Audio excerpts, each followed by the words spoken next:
God announces four things once he creates man. He says, man is to tend the garden.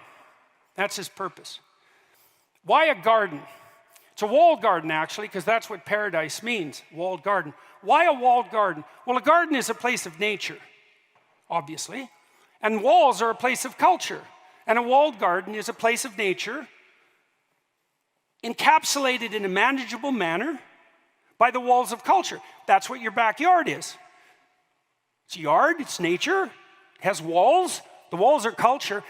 The walls you could think of as physical entities, as objects, but your lawn has borders if you don't have a fence. And your neighbors know where the borders are. And where are the borders? Well, they're in the imagination of your neighbors. I'm dead serious about that.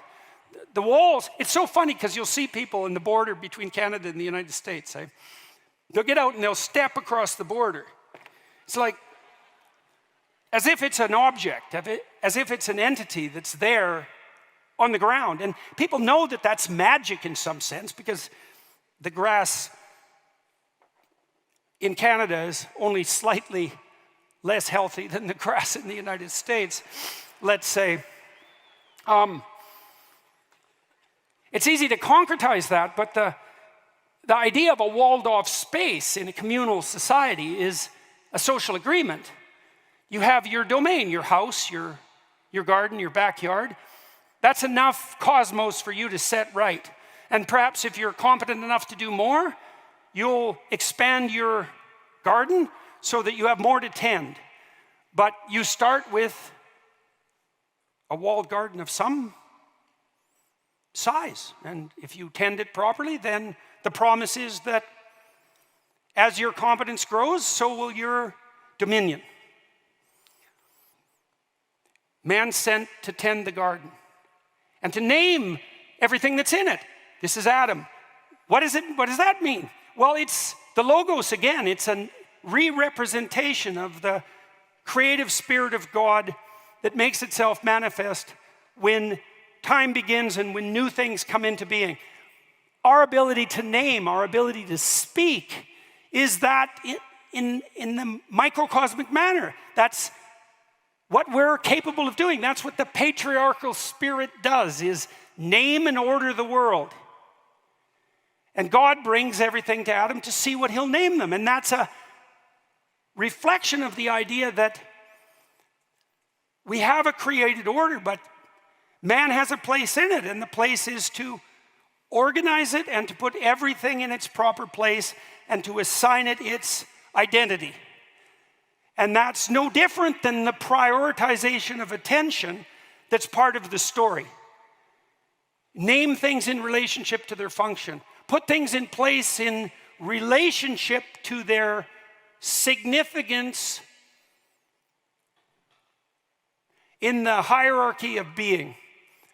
Orient all named things upward.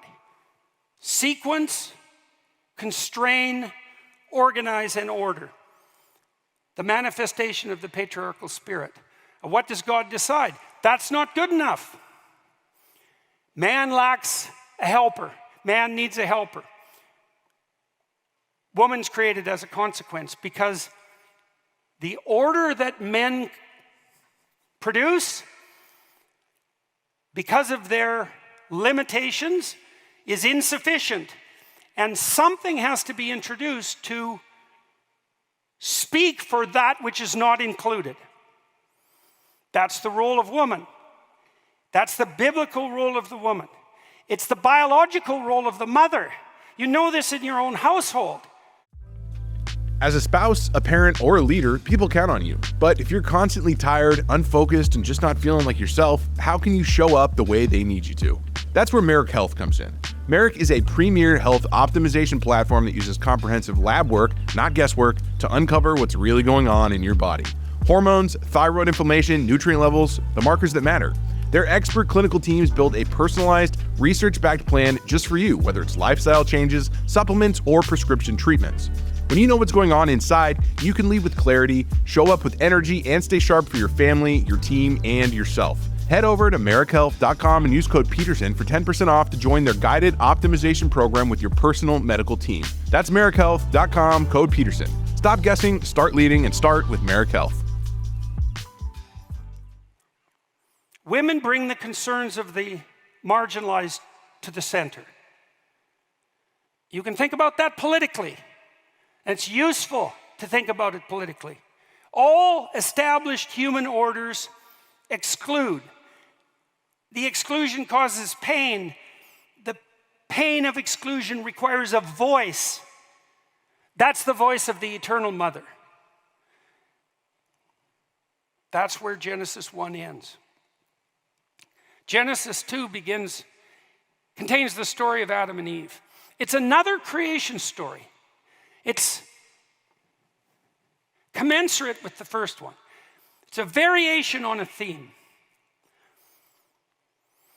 God creates Adam out of matter, earth, and breath, spirit. Why? Because that's what human beings are. We're material creatures that are animated.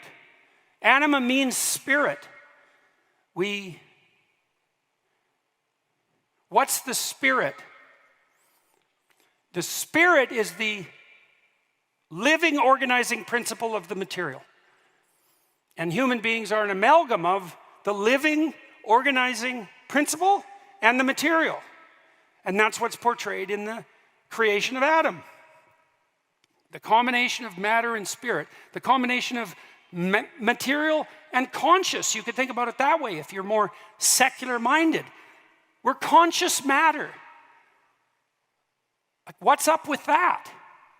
No one understands that. No materialist understands that. We understand nothing about consciousness. It's as mysterious now as it's been throughout the entire course of our existence. It's never been reduced to a material phenomenon. We have no idea what that would even mean. And if we did reduce it to the material, all that would mean was that we inadvertently elevated the material. We treat each other like we're conscious. We presume from first principles that we're conscious. We can't even distinguish between being itself and being conscious. And so that's a perfectly reasonable representation of man. Woman is taken from man, from a rib, from the side, as an equal. There's a critique of patriarchal Judeo-Christian narrative from the resentful feminist side that makes the claim that the biblical narrative is, for example, radically patriarchal in its orientation, dooming women to subjugation. That's a preposterous claim, by the way. It's not only false, it's false in a very particular way. There are falsehoods that are approximations of the truth. There are falsehoods so deep that they're the exact opposite of the truth. And the truth of the matter is that right from the first words, the biblical library is miraculous in its insistence that women, like men, are made in the image of God. That emerges in the first chapter. And that Eve is the equal of Adam in every manner, although complementary and not identical. And our society is riven by conflict so deep that we now doubt both of those propositions. There's no form of confusion more profound than that. Sexually reproducing creatures without nervous systems can tell the difference between male and female. I'm dead serious about that.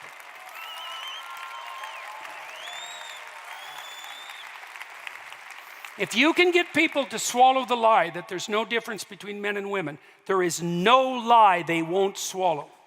Right.